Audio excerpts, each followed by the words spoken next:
Hello everybody, welcome back to my movie review series. Today we'll be discussing Old. Just finished watching it. They said my free trial ended on Amazon Prime. So now I have a week free trial on HBO Max. I'm going to pump out as many movies off of there that I like. But you know how we do it. I'll give you my overall impressions and grade. After giving you just some logistics and overview about the movie. I will then be discussing the plot, synopsis, and character development. So if you've not seen the movie would like to, based or not based on my recommendation, you're going to shut off the video because there will be spoiler alerts. And at the end, we'll be discussing any similar movies or major themes. This is one I watched right before I started doing movie reviews. I saw this one in theaters, but obviously I can't afford to go to theaters anymore because that would require expendable income, and that doesn't exist. And so it says, released in 2021, rated PG-13. It's a horror/thriller movie. It's got an hour and 48-minute runtime. You can watch it on HBO Max, which I guess is now just called Max. So it says, a thriller about a family on a tropical holiday who discover that the scheduled beach where they are relaxing for a few hours is somehow causing them to age rapidly, reducing their entire lives into a single day. It's released on July 23rd, 2021. Budget with 18 million, box office at 90.2 million. Director M. Night Shyamalan. Got 54% liked it on Google, 50% liked it on Rotten Tomatoes, and 5.8 out of 10 on IMDb. Yeah, they're wrong. I enjoyed this one. Again, obviously I watch a ton of movies, but again, mainly for content at this point. But definitely for content at this point. But regardless, I just look for anything novel in the writing script. So I thought the cinematography, I thought the acting could have been a little stronger, but I thought the overall, out of all the scripts and all the movies I've watched, this one struck me as novelty. So I like this one. I'm going to give this one an A-, mainly because I thought the plot was something new. I enjoyed it. I thought it did well for a horror thriller. I thought it had a good ominous tone. I thought it was pretty gripping. I thought it was intriguing. When I first watched it in the theaters, I definitely was like, this is something different, something more novel than a typical crime drama or a comedy or romance comedy. Just something novel in the writing script. Overall, I'm going to give it an A-, well done. I definitely recommend this one. Obviously, a lot of other people didn't like it on the other rating sites, but it's my movie review series, and again, I just like the novelty of the script and the tone of the piece. Overall, I thought was something to stick out, and I thought it was entertaining. So on the above entertaining, I thought it was just the well done entertaining range. So if you've not watched the movie, I thought this was a good crime or a good thriller science fiction type of movie. If you've not watched and like to, now I'm discussing the plot and the characters. So the movie opens up and you meet a family of four. You have Guy Kappa and Prissa Kappa and their two young kids. Trent is 6 and Maddox is 10 or 11 or 12, it's like 10 or 11. And they're going to this resort. I forget the resort's name, but they pull up. They have a little taxi and a little shuttle driver from the airport. And they meet the hotel manager and they are greeted with some champagne or some cocktails. And so the little kids can go to the juice bar or whatever, and they're just, when you first go to a resort and you're all excited to go look around the place. So they go to do that, they go into their room, they change into their bathing suits, they spend a day out on the beach. Trent meets another 6-year-old who is the nephew of the resort manager. They run around, they have some fun, they make up a little secret language together. They go around asking people what their names and what their occupations are. And so they have a fun day the first day. Back in the hotel room, or the villa, it looked like a little bigger than a single hotel room. But regardless, Guy and Prissa are kind of arguing behind closed doors with the little kids. You can hear them yelling at each other. And basically they're arguing because Prissa is going to leave Guy. They're getting divorced. They wanted one more vacation before they told the kids. And they're starting to talk about that Prissa has some sort of disease or something wrong with her in terms of her health. And so, but they don't want to stop separating just because of the health condition. And so they kind of fight there, and the family has, the two kids are listening behind closed doors. And then the next morning they get offered and approached at breakfast by the hotel manager and was like, we have a special private beach. If you guys would like to go there, we can help you with that. And so they agree to go to the private beach. They get on while they're having breakfast, another lady that is a main character, Patricia I'm pretty sure it's Carmichael, but just said Car on there. Patricia Carmichael, she falls over and has a seizure. And so her husband, Jaron Carmichael, and Patricia Carmichael, you kind of meet them at the second morning when they're eating breakfast. They go to this private beach, and when they get like onto the little van or little shuttle to take them to the beach, there's a couple other families, and so you meet Charles, who is like a thoracic surgeon. His daughter, I can't tell, the skinny blonde chick in the movie, I can't tell if that's the Crystal character or the Madrid character, Francesca Eastwood or Abby Lee. I can't tell just because you can't really see their bodies, and they both look like they could be skinny white chicks. So, regardless, it's Charles. I think it's Madrid is the daughter, and their young daughter, and Madrid's young daughter, Cara. I think it's Cara. I forget how they pronounce it in the movie. But regardless, again, I can't match up the actresses to the characters all of the time. But regardless, they go, and so those two families go onto the beach. So there's 7, and they also have the grandmothers with them as well. So I don't know why they don't have her listed here, but they have Charles's mother with them as well, and she's older, 75, 80. And so those 8 people are on the beach. They go there and they immediately see this other guy. His name is, I actually thought this was cool. It just was like funny. There's a rapper there, and the Maddox recognizes him, but his name is Midsize Sedan. So I thought that was a fun casting name. Just like, well, we're in the boardroom, we're gonna develop our characters. We need a fake rapper. What's his name? Midsize Sedan. Yes, Johnny, we're going with that one. So I thought that was fun. But regardless, those are the people on the beach. Pretty quickly after, so they're on the beach now, and they're walking around, just exploring, and they're running around and doing this, and then Trent is swimming in the pool or in the beach, and he realizes there's no fish, which is kind of surprising, and then a body floats up and bumps into him, and so he goes back screaming, oh my goodness, there's a body. And then you have a flashback scene where Midsize Sedan, who's a rapper, is there with a nice, attractive female. She takes off her clothes and goes to a little skinny dipping, and then she swims out into the ocean. And then you go back to the current scene of Trent running away from the dead body. And so immediately, Charles, the thoracic surgeon, is skeptical of Midsize Sedan being guilty about murder or whatever. But they have this body washed up, and then right as they're trying to figure out what to do with this body washing up, the Carmichaels, Jaron and Patricia, come to the beach as well. And so I think that's the full crew that's at the beach. But now they're trying to figure out what to do about the body. And Charles is definitely suspicious of Midsize. And during this time, while they're worried about the body, Charles's mom starts to have like a heart attack. So he gets called over there. They're screaming, big hectic scene. And then, as that's going on, in the same way Trent, when he was 6 years old, because now they're starting to age, the characters haven't really realized it yet. But when he was back with the hotel manager's nephew, they were going around asking people their name and occupation. So they go up to Jaron and Patricia, and they're like, "What's your name and occupation?" And they go along with it, and the camera's shot where you can't see their faces and stuff. The Trent and Maddox, and Jaron and Patricia are like, how old are you guys? And what's your names? And they're like, we're 6 and we're 11, and they've aged 6 years. So Maddox looks like Trent looks like he's like 12 or 11, and Maddox looks like she's 17 to 19.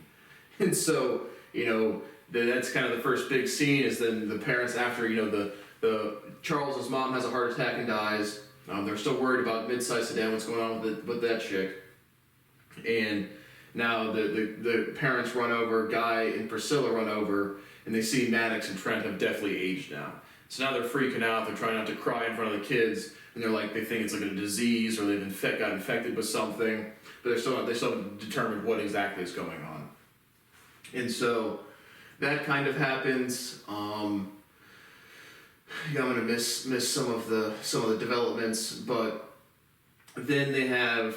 I think the next thing that kind of happens is Charles kind of goes up to Midsize Sedan, just kind of randomly just slashes his face, and cuts him on the cheek.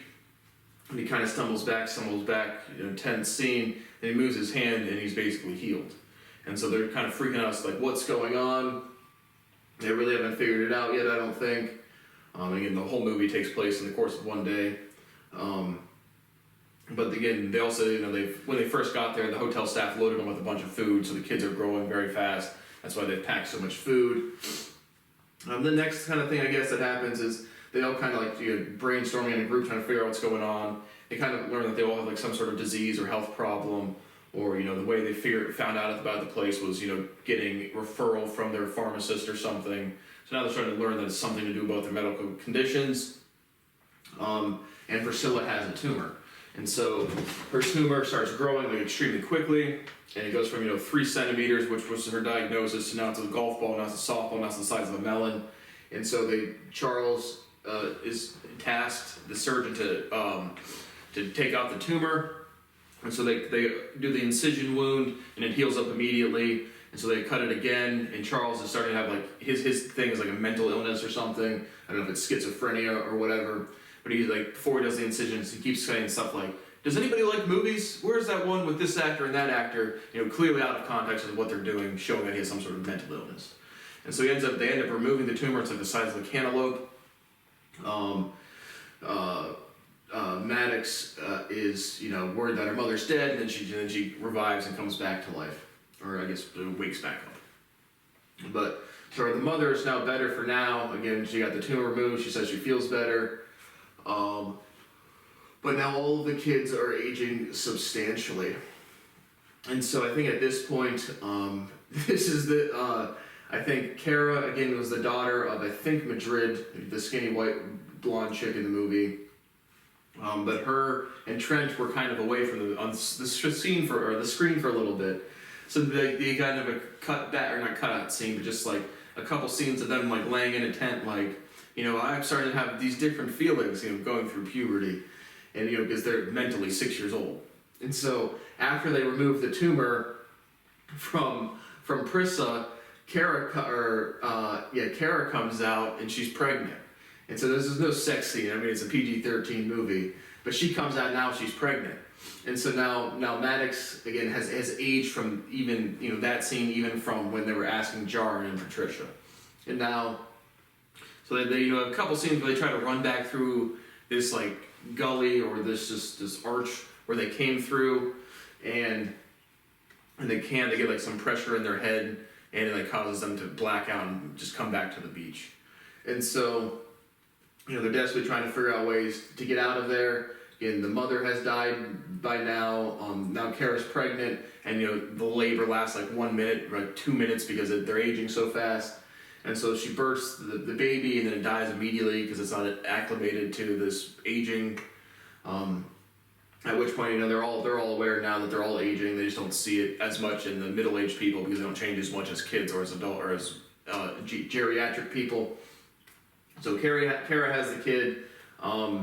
It dies immediately. But again, I thought it was interesting writing to see, writing as like the maturity of a 6-year-old, people having. Trying to behave like adults, having to grow up really fast. I just thought it was just different. And so that's what happens there. But now Trent and Kara are kind of, in it together because they're like, young kids, but bonded through this, having a child that just died in like 1 minute. Regardless, what happens next? I don't know. Can't go in order all the time, but regardless, they're trying to figure out ways to get out of there. But then Charles snaps and he stabs mid-sized Sedan to death. So I guess Maddox and mid-sized had gone like just on a brief minute scene, and you learn that mid-sized is not a gangster rapper. His parents are a lawyer, and he went to private school, and he's there for like a blood condition. And so Charles kind of snaps, goes crazy, and slices up mid-sized, stabs him to death. So again, they heal really quickly just because they're aging really quickly, but you can still have short-term trauma where they die. Just interesting to explore the plot lines as to what they're going to bend or what their science fiction they're going to put in where. And so now they all kind of keep away from Charles. They take the knife off of him. Jarin Carmichael decides that he is going to go try to swim around this. It's kind of just like a beach with big stone walls, and try to swim around to the other side. So he gets in the water and tries to swim. And they all kind of go back and look at the first blonde chick that was dead by mid-size. I guess this happens before he's dead. but they look at her body and they see it's completely deteriorated.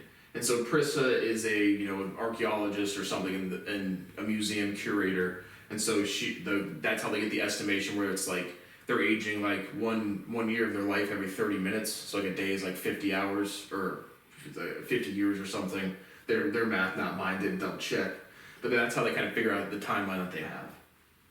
And so Jaren goes to swim out there to get there. Madrid's body, her condition is she's got like a calcium deficiency, so she's starting to have like weird deformities where her bones aren't growing properly, so she's kind of like hiding away from people. Charles is kind of snapped, he's kind of away. And Kara decides that she is going to try to climb climb up the rock and try to go over top. And so she climbs up, gets very close to the top, and then the pressure hurts her head, and she falls back and dies. So she's now dead. In some minor scenes about these young kids having to grow up real fast. But she's dead. Patricia Carmichael starts to have the really bad seizures, like the one she had in the hotel lobby, and she has some pretty aggressive seizures, and now she dies. So she's now dead. It's getting kind of later in the afternoon. They're still trying to figure out what to do. I can't. Charles is kind of away now, and Jaren. So after Prissa, Maddox kind of like confronts her mom about like cheating on her father, and that's why they were going to like separate or whatever. And so Maddox is kind of upset, kind of runs away from Prissa, and Prissa's like, we don't have time. Like Maddox is like, I need some time, and Prissa's like, we clearly don't have that. And so Maddox runs away, or not runs away, but like just runs down the beach to get some space, goes for a swim, and then Jaren's body washes up next to her. So Jaren's dead. He did not make it to swim around. Madrid's hiding away. Charles is keeping his distance from everybody. And so the Kappas kind of, they're aging even more, getting into really old age. And so they decide to, just make their parents warm and, keep them safe, build a fire and just stay together. So the whole Kappa family is still alive and together. Maddox and Trent are still kind of exploring the island, and they find this journal where people from the previous beaches, previous people that have been subjected to this treatment have documented just names, addresses, blah, blah, blah. And so they find that, and then the night kind of goes, it's starting to get, like, it's nighttime now, and the campfire's going. Guy goes blind, and Prissa goes deaf, at least in one ear, and Guy starts losing his sight. So you have some scenes where it's like, blurry from Guy's perspective, and then Prissa holding her ear like this to the ocean, you can't hear anything, then takes her hand away, and then you can hear stuff as the audience. And just showing as their age continues to pass. And so during the nighttime, Charles comes back, approaches Guy, who's struggling to see, and so starts slashing him with a knife again. So Charles is going completely crazy. But they're still when he gets slashed, the wounds heal pretty quickly just because they're aging so fast. And so there's a 10-minute fight scene of that. Prissa runs away and gets a rusty knife, and then cuts Charles, and Charles dies really quickly from rust poisoning. So he is now dead after slicing them up. And so you have, and while that's happening, Prissa tells Maddox and Trent to run and hide and find a safe place. And so as they run and they go into this cave and they find Madrid, it's either Crystal or Madrid, the skinny blonde chick. And her calcium deficiency has caused her very deformed body, where she's extremely hunchback, and then she's crawling, her bones are very frail, but they heal very quickly, not with much bone density. So she breaks off her arm and then it heals all deformed, and so you have a creepy crawler creature at the end. Kind of the first time you see it was kind of like a little scary scene. Maybe it's PG-13, but she is now dead. Not sure if it's Crystal or Madrid. Don't go with Madrid. But I don't know who Crystal is. This other blonde chick. Oh, one of them. Crystal is probably the. No, I just can't remember. Well, one of them is the hotel. One of the hotel receptionist chicks. So, again, can't tell from the character list, but they're now dead. And so the Maddox family is the only ones left, and the father, the guy, just kind of like they're just like sitting by the ocean, you know, clearly gonna die momentarily, and so he just kind of ages and falls over dead. And then Trissa, right when Guy dies, just kind of stands up and walks towards the ocean, and you know, she's gonna die as well. So she dies. So the only two left are the two kids, Maddox and Trent, and you know, the next morning shows up, you know, they're both like 50 now, 50, 55-ish. And so they're like, you know, should we still try to escape or just let it happen? And they're like, yeah, let's try to escape, but first let's build a sandcastle. So they build a sandcastle, and then Trent's like, you know, way back when, all the way yesterday, when me and his little friend that was the hotel manager's nephew, he was like, you know, we made this secret language, and he wrote me this code, and you know, should I decipher it? And Maddox is like, yeah, decipher it. And so he deciphers it, and it says, my uncle doesn't like the coral. And so there's just some coral around this reef area, and so they think that, you know, if they can just swim through there, they'll be able to escape. And so during the whole movie, they can see people watching them from a distance, so they know they're being watched. And so they swim towards this coral. As they're going through it, Maddox's like swimsuit or like shirt thing gets kind of caught on the coral, and they're trying to wrestle to get it loose. And then the scene cuts away to the guys looking at them. And so the guy looking at them is with the hotel science team, which turns out to be, and he reports back to the head dude. He's like, you know, I've been watching them for a minute and a half. There's no way, they must have drowned. They did not make it out. And so they kind of pack it up. This research crew, they go back. Then you see this big laboratory, and basically what's happening is there's these rocks that have some magnetism that cause people to age very fast, and they're using that to study diseases to develop cures. And so, you know, all the people with different medical conditions, they're kind of upset that they want to separate the mental illness patients from the physical ailment patients because they lost the data on mid-sized sedan for the blood clotting disorder when Charles stabs him to death. But they say the trials is a success because from Patricia Carmichael, she didn't have one seizure the entire time until she died, but equivalently, that would have staved off all seizures for like 17 years. So they're just doing, that's like the motif or underlying theme is they're just studying, you know, kind of a commentary of if we risk a couple people to save a bunch of people, is it worth it? It's really kind of the underlying theme or motif. Basically, for an entertainment value, watch a lot of movies, just something different. This one struck me as different. And so the people are all excited that they have made some progress on their science, and at which point they're getting ready for the next group of people to show up. And as they're greeting them with their cocktails, Trent and Maddox Capo, you know, walk right up there, knock over the drinks, and was like, I want to take anything they give you. And so when Trent was a 6-year-old the day before, he met one of the people he asked their professions, was a cop. And so he gives the cop this book that they took from the island with all of the names of people that had been there before. And the cop looks into it, they're all missing people. And so the ending kind of scene is all of the people running this science experiment to be arrested, as well as Maddox and Trent kind of flying over this area where they were stuck. And it was like, you know, we're going to fly back, you'll be back in your hometown tomorrow. And it's like, you know, how is your family going to take it? And the final kind of line is like, you know, how would your uncle think about you if your 6-year-old nephew called and was like, now I'm a 50-year-old man in one day.